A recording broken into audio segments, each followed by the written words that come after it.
រៀបដំឡើង indicator បាទសួស្តីយើងមក complete ចូល subscribe channel ធំដាក់មួយផងឥឡូវខ្ញុំមកប្រាប់ពីរបៀបដំឡើង indicator 2បន្ថែមទៀតបាទ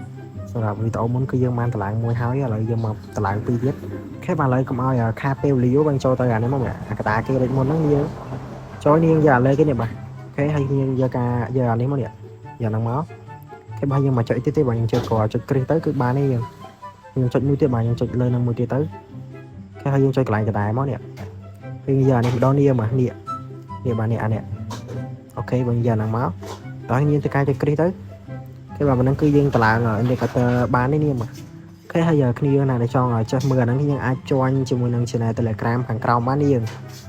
channel Telegram គឺមានជា signal free ជាច្រើនទៀតនេះបាទសម្រាប់គ្នាណាដែលគាត់អត់ចេះសោះអញ្ចឹងណាហើយទទួលបាន broker ដែលមាន level ខ្ពស់បាទសម្រាប់គ្នាណាដែលគាត់បាន account ជាមួយខាង broker យើងខ្ញុំអញ្ចឹងណាអូខេហើយវីដេអូរបស់ខ្ញុំមានតែប៉ុណ្្នឹងទេបាទកុំភ្លេច join channel Telegram របស់គ្នាបាទ